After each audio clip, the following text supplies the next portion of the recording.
You tell me what your answer is first. Okay. It's got to be running backs. I mean, it has to be running backs. The Broncos running backs need to be better for Bo Nix. Bo Nix is doing everything right now. Bo Nix is doing everything that you ask him to do. Don't ask Shelby Harris what he's doing. But, he's doing what you need him to do. He's winning within the pocket. He's not running as much. He could if he wanted to, but he doesn't because he can beat you with his arm. He's distributing it to all sorts of different receivers. It's your running game that's bringing up the rear. Jaleel McLaughlin had a really good game against the Cleveland Browns. That's about what he's going to do, and I'm fine with that. That's about what he can do. If he could do that every week, that'd be fantastic, but it needs to be someone else. Do I dare say Javonte? Is he our Voldemort now where we don't even mention him by name? Probably. It's got to be Audric Estime to me to step forward. And yes, this is the guy that when he fumbled twice, I was like, if he fumbles again, you get rid of him. He's a 5th-round pick. Mm-hmm. I don't care if you had a 3rd-round grade on him. He's a 5th-round pick. You go activate Blake Watson. Where's Tyler Bidet in this conversation? Let's put a pin in that because that may be something that comes up a little bit later. But these next 4 games are essentially playoff games. What do we know about playoff football? It's about 2 things. Playing great defense and running the ball. Mm-hmm. You can do one of those 2 things. If you can start running the ball to go along, which feeds your defense, by the way, keeps them fresh because you're using time of possession. If you can run the ball, Audric Estime specifically, if you can soften up teams, if you can give teams something else to think about, because what they're doing now, you saw the Tampa 2 on the Marvin Mims play, they're playing cloud coverage. We're going to play a light box. We're going to dare Javonte or Jaleel or Audric to beat us.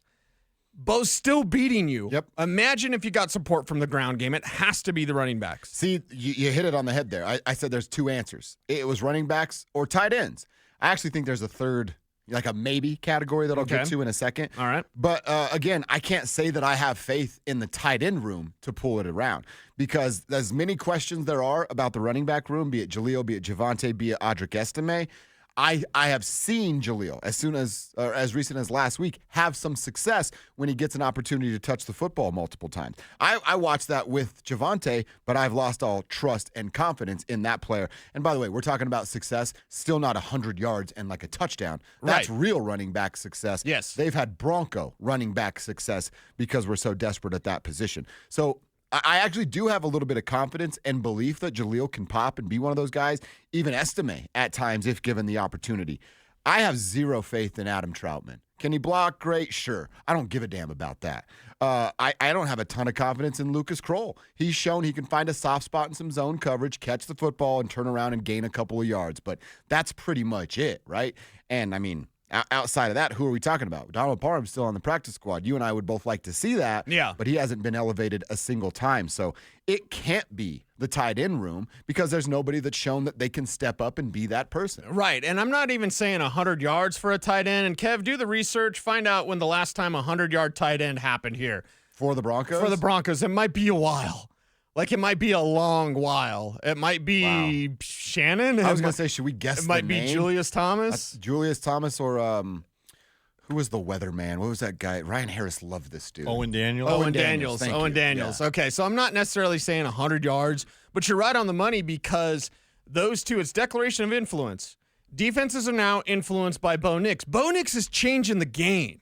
Bo Nix is making you go, well, we got to play shell because this dude will slice you up. You go man on man, he's going to kill you. You blitz him, he'll kill you, right? Yep. That's what Bo Nix does. So now you're trying to play things a little bit differently. This is where you need that other punch. You got the punch down. We know you can hit with your right. Can you give us a little bit of that southpaw? Can you do something with the tight end? Can you do something with the running backs? It's 30 games they've gone without a 100-yard rusher. 30 games. And the last tight end with a 100-yard receiving game was Noah Fant in that Texans game with Drew Lock. Okay. But don't forget, he had like the first play of the game where he ran it 80 yards like 80, down the field. 70 yards, whatever. So, okay. So, but Noah Fant, that's still been a while. Would you say 30 games? Was that the number? Drew 30 games for the running back. Oh, for the running back. Yes, since Latavius Murray was your last 100-yard rusher. Gross. Yeah, gross. You said gross. And then now going back to Noah Fant. This is 2019. 2019. That's been a while, okay? That's been a while since you've had that sort of performance from these two positions. And now the defenses are going to try to even do more to take Sutton away. It's not working, but they're trying like all season long. And you and I said it on this show first. That, hey, they're treating Sutton like a number one. They are. Fans, he's not a number one. Well, he's a number one now. Nobody should be saying that at all whatsoever about Courtland Sutton because he's amazing with Bo Nix.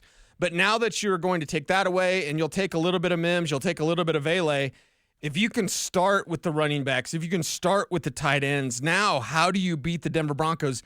They are the type of team that I believe, if they ran the ball better, could go toe-to-toe with anybody in the league. Bring on Detroit, bring on Buffalo, bring on anybody. This is the type of team. If you can run the ball with Bo Nix playing the way that he's playing, there isn't anybody that could beat you. I love hearing that. I did say I have like this other category. Yeah, what's the other category? I might look at the wide receivers. And you're talking about Courtland. I agree with what you're saying, but we're looking at a 6-week sample size right now. Let's expand that and continue what we're doing. Courtland Sutton can be this guy for the rest of the season. There's no reason he shouldn't be. He and Bo get better every week. But I'm talking about the guys around him. I actually expect this from Courtland. Courtland the rest of the way against Indy, against L.A., Cincinnati, and Kansas City, he should be getting you 80 to 100 yards, a touchdown every other game, whatever that may look like depending on the defense that they show him. But I'm talking about Devon Vele and I'm talking about Troy Franklin. Have they been good up to this point? Vele, yes. Franklin has had moments of good. Those two specifically can be a little bit better. They can have more of an impact. Devon Vele rolling into the end zone is having a little bit more field awareness. Troy Franklin, break that last tackle at the goal line. Dive over a guy to try to get to the pylon. Like those little things. They're taking steps in the right direction. But Troy Franklin for sure, and I think Devon Vele can be better down the stretch for Bo Nix too. And I will say this, not to defend either one because they're rookies, but they're kind of rookies. And I know Audric Estime is a rookie as well, and so maybe this leads back to the Javonte conversation of like, dude, you're supposed to be better than this. You're supposed to be, you were on the way before that damn knee injury, and maybe it's still the knee, I don't know. He was going to be the best running back in football.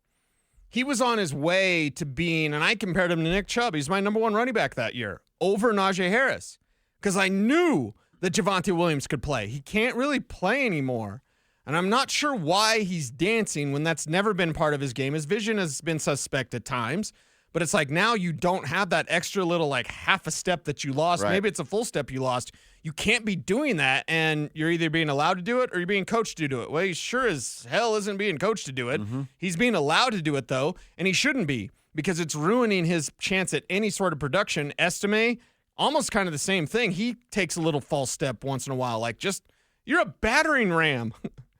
You got to go. Batter down, get that door down, kick in the door, wave in the Audric Estime. That's what you need to wave. If you're the Denver Broncos offense, I think that would do great things for your team and your playoff chances and your push against any team. How are you going to face Bo Nix if you can't stop him, you can't stop his weapons, and you can't stop the ground game? Oh, and you have the defense. And the defense is going to get you. That's another part of this conversation, the defense. So we're talking about the offense and position groups there. I said it was two, and then I kind of threw in a wide receiver with way less of a concern than the running back in the tight end room. But how about on the defensive side? I actually think it's only one here. Well, we can talk about depth, but if we're just talking about starters, it's linebackers, right? That's where you have the concern. We've seen Cody Barton chasing on those wheel routes with running backs. We've seen Jonah Ellis chasing in the same sort of situation. They haven't been – I know Brock Bowers had a good game, and it was highlighted by the one big play where P.J. Locke fell down, but they hadn't actually been torched too bad by tight ends throughout this, but I would say that's the position group that I don't have a lot of confidence in. And if I go, yeah, you get into the defense, and if it's the right combination of running back tight end on the other side, I'd be worried about the second level. Yeah, worry about the second level. This is where Buffalo becomes a concern. Good call, yeah. Because Dalton Kincaid came back to practice for them this week, so now they have two tight ends. They also have two running backs and Ray Davis, who I loved at the Senior Bowl, and they have James Cook as well. Both are great pass catchers. So, yes, in certain matchups, that's going to be a problem at the linebacker position. I'm surprised you didn't say corner, though. Riley Moss may miss more than just the last game. Really? Yeah. So what the hell was Sean Payton saying then when he's like, yeah, he's about to go back into the game? Then he didn't play the following game. Yeah. Now you have a bye week, and it's still unsure whether or not he'll play after the bye week? I would say you should look for Riley Moss around Christmas. Ugh. You should look for him around the Cincinnati game. Well, then George Payton needs to look for another cornerback there. Well, or maybe you go with Chris Abens-Drain. Like you just let the kid play a little bit. You try Damari Mathis. You try something, anything other than Levi Wallace, because that's where you're going to pick. Certain teams with certain combinations can get you. The Chargers, everybody's either hurt or ineffective. J.K. Dobbins down. He might be back for that Chargers game right now. Ladd McConkey is concussed. He should be back by that game on December 22nd. But it's like that's a team that wants to do one thing, run the ball, and, well, I guess play great defense as well. The Colts, though, they'll try to get you if Levi Wallace is out there. So I think it's linebacker depth. Okay. And then it's, okay, and remember, boy, I'm going to make you more nervous. I'm sorry. I didn't mean to make you nervous in this segment.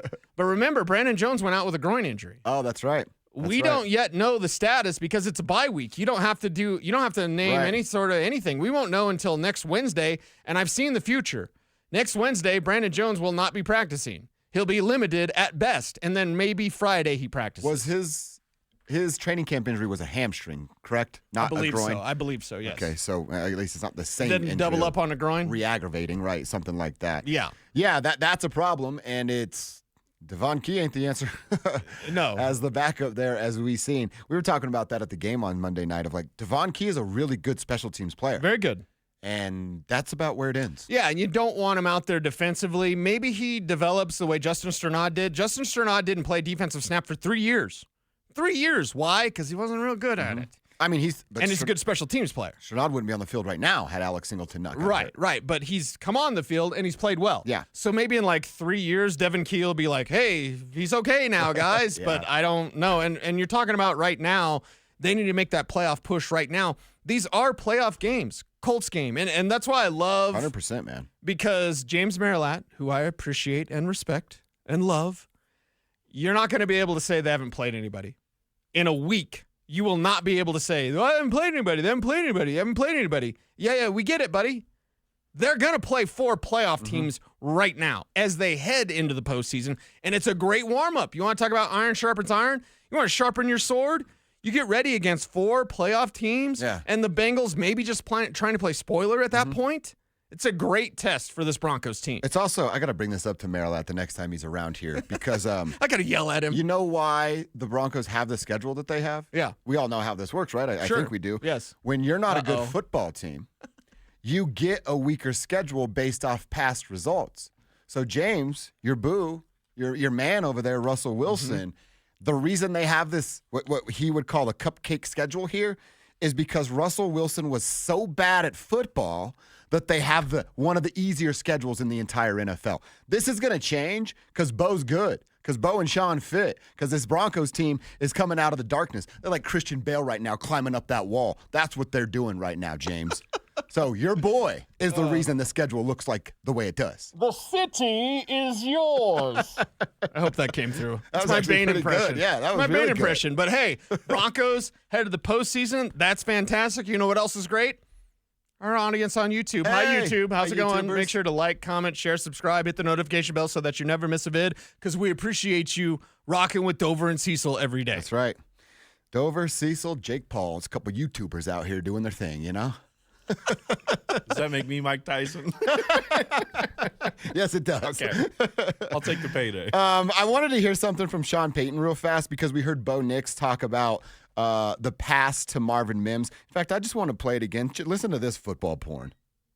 Yeah, well, we knew it was 3rd and long. We were trying to be aggressive and go for the first down. Kind of had 3 verticals getting to 3 spots on the field. Played 2 Tampa invert. Their corners were going back. As soon as I saw the mic kind of carry, they only do that in Tampa too, so I knew it was a 2-on-1 to the field. Marvin with his speed just had to get it out there, and, he did a great job splitting the field. Their guy couldn't get to it. Just kind of heard the crowd go crazy, and it was one of those awesome plays that you don't get often, but they're pretty fun. That's his love language. That's Bo Nix and Sean Payton's love language. Yeah, that's why they get along, right? Because he starts talking about this, inverted Tampa 2, and Sean's like, exactly, that's what I saw. Right. I bet Sean Payton, this is no cap, as the kids would say. Look at my Riz. It's no cap. Anyway, I almost guarantee Sean Payton has shed a tear. Like going over film with Bo Nix. I almost guarantee that, dude. I almost shed a tear of joy. Kev's doing something else, but I almost shed a tear of joy when I hear Bo Nix talking that way. But you, God blessed, guarantee Sean Payton sitting in the same room as him. He's got to be like a proud papa, man. Yep.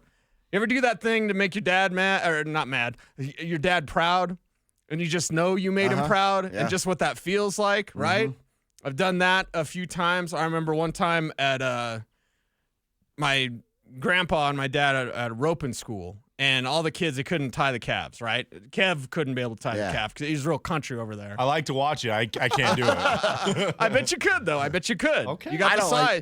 You got the size to do it, and that's important in calf roping. You do. I don't like to watch it. I feel like they're hurting the calves. So, actually, there's rules against that. Oh, really? Yeah. You'll get fined if you hurt the animal. Oh, really? And I might punch you. They're doing the drills. They're trying to tie the calf. Nobody can do it. Grandpa's standing there. I get off my horse because I see all these kids that can't do anything. I walk over, boom, 1, 2, 3, hooey. And my grandpa, who never told me that he loved me, but I know that he loved me. I'm named after generation. him. They don't do that. Exactly. He's Cecil Lammey. I'm Cecil Lammey.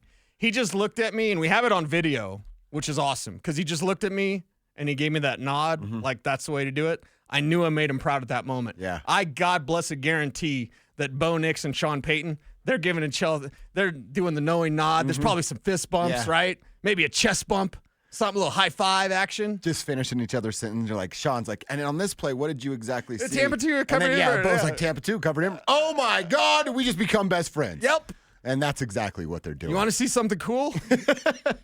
See a little smudge right there? Yeah. You're not going to not get Randy Jackson's autograph. I think one of my proud father, or I'm not a father, but my father being proud, Hoop It Up tournament. I think it was like 2008. And we're playing in a championship game. Me and my homies, Greg, Theo, what up, James, all the crew. And, you get into a few altercations on the basketball floor from time to time. That's what happened. And somebody, another player, pushed my little sister. What? Yeah. Pushed my little sister. A dude. A dude pushed a girl. Pushed my little sister. Oh, it's go time. And it was go time. And, dude, my dad, it was like a parent high five line after the fight. My dad, Theo's parents, just good job, kids. You did the right thing right there. And my dad was very proud in that moment. Yes. Yeah. And that was a great moment, don't right? push a female. Yeah. That's a great moment. Yes, it was. And I'm sure Sean Payton and Bo Nix, they have those great moments. So that was Bo's takeaway and description of the play. How about Sean Payton on the touchdown pass to Marvin? They play a certain coverage, and they played a couple different ways. And so we wanted to put speed at 2 where Mims was, and then we were outside with speed. And Sutton, we kind of hit that turkey hole. Sometimes that ball might go outside. It was a heck of a throw and catch, a huge play. It's called a honey hole. Can't help himself. It's called a honey hole in a cover 2 beater, and that's what everybody calls it. So when he called it a turkey hole, I was like, did he just do that for Thanksgiving? Was he thinking about leftovers? Yeah, he did. It's a honey hole. That's what it is. Kev, it's the honey hole. You said something earlier. At the flea market. You said something earlier about Sean and Bo at the bye week and just not being able to turn it off. Yeah. I don't have the quote in front of me, and I can't remember, but I know you'll know, so I'm gonna paraphrase it. But Sean was talking on Saturday, and after he gave some guys some time off for Thanksgiving, and he said, I think he was asked, like, hey, do you ever add anything late? Like, what's the latest you've added something? Mm-hmm. And he said, yeah, there's been some times on Saturday or Sunday morning walkthroughs where we go, hey, remember we worked on this a couple weeks ago? Well, it's now in based off something I saw on film. He also said in that same quote, it's like, yeah, I was sitting around Thursday night. I know, like, everybody's got the day off, but I went into the room and I started watching some film, and then I had to text Joe and I had to text Pete, and I'm like, that's exactly it. It's what you're saying. Yep. He does not turn it off even when he is off of work. Yes, and I imagine Kev's the same way. How many times are you going to watch that Marvin Mims throw again? How many times? It's a bye week, so you don't have Bo Nix this week, Kev. So I don't want you to be sad. Text me. I'm here for you, brother. Okay. I'm just going to rewatch the Monday night game. And again. I know you'll have your Grizzly Rose time to deal with and to have some fun with. I hope you have a lot of fun at the flea market. But, like, how many times are you going to watch just Bo Nix highlights? There's no Broncos this week. Today, I'm at 10. A perfect 10, Yeah, right? perfect. Yeah. Oh, I forgot to tell you guys this, by the way. Yeah. When I sat in my seat at the game, guess what number I was? 10? Number 10? Yes. It was meant to be, man. Whoa. That's destiny, meant to yes. And then with Julian Lewis being 10, like all the stars are aligning for the Buffaloes to win it all, for the Broncos to win a Super Bowl, for Kev. I don't even know. If Bo Nix wins a Super Bowl, Oh, my God. That's the greatest victory lap I'm ever going to take. He would be insufferable on social media in It the is. best possible way, Kevin. Everyone's be so getting awesome. tagged. Everyone's getting tagged. Oh, my You're not gosh. subtweeting anybody, girl. yes. You're No. naming them all. Oh, it's Name just them going to be off. a long old list. No, if Bo Nix wins the Super Bowl, we will plant our mic flags. we broadcast with our friends out at training camp. I'm just going to go in during your show. I'm going to take my 104 through the fan mic flag. I'm going to put it on your mic. I don't care what station you're with, because if Bo Nix wins the Super Bowl, that's what you're getting. You know how Bills fans jump through tables? I'm going right through their equipment, bro. I'm going through it all. An elbow drop on their table. Light that thing on fire, and I'm coming off the top rope. That's what's going to happen. I'm going to have to buy you new Comrex. But either way, it'll be worth it, man. It'll be worth it. But that's what we do, right? I want to read this text, and I don't think we did this on air. We were having the conversation in passing with the morning show and us coming in here. But we got a text from 720-789. Throw your name on here and we'll give you a love. Says, what's up, Dove and Cease? Love the show. First time texter. Maybe you guys should ask Joe Burrow if he can give you a ride in that Batman tumbler that he bought. And we talked about that yesterday. Yeah. But what did Stoke ask you this morning about? Would you rather have this Batmobile? Or like some game-worn Jordans? I think he said the last shot. The last shot. Yeah, the which were Byron Russell 14s. shot, right. And I do have last shot 14s. Okay. Because they're awesome. I have last shot 32s. It's 32s. I'm wearing my Veteran Day 32s today. Yeah. But I would way rather have, and I said flu game, give me the Jordan, like, game-used stuff. You think it's worth more financially? Well, one, the Tumbler isn't my favorite Batmobile. That's the 89 Batmobile with the jet engine. Yeah. So that's the Batmobile I would want. Okay. That's my Batmobile because I'm old. The Tumbler, that's more Kev's Batmobile because that's his Batman. My Batman's Michael Keaton. Your Batman's Christian Bale. There's a difference. So mine's Keaton as well. Yeah, so I wasn't going to get into that Stoke because then I'd start talking about Michael Keaton and be like, what? Mr. Mom, what are you talking about? Naked ladies on the internet. Like, he'd go boomhauer on me, and I don't want that. So I'll save that for me and Kev to discuss. With Stoke, I was just like, yeah, I'll go with the Jordan, Stoke. All right. Now get out of here. Go play golf. Kev, what would you pick? I would take the Batmobile. Yeah, you're not really a sneaker guy. Yeah, I'm not. I'm just. What if it was Bo Nix, like touchdown from the Super Bowl? Oh God! Right, a game ball from the Super Bowl. That. Yeah. Okay. Yeah. Wait. Do you love Bo more than you love Peyton? No. Okay. It's gonna get up there. I was gonna say, let's see how this plays out. John, Peyton, Bo. We're a family here now. Also, another question: if you chose the Jordans, do they ever get put on your feet, or are they? I'll be buried in them. Yeah, that's what I'm saying. I saw that movie with Little Bow Wow. I'm putting those things on and dunking on somebody. Yes. Right? Yes. Isn't that what happens? It's about the shoes. It happened to the dog, too. Air Bud. Yeah. Like all that. We need more of those. Why aren't those? Because LeBron. That's why. Yeah. Because LeBron has to make it all about LeBron. Hey, I'm going to ruin Space Jam. Thanks. Yeah. Yeah, I'm sure what will his be? The Next Dance? Is that the documentary that comes out in 10 years from right now? Because he's got to do everything that Michael had to do. All right, we will get into this conversation about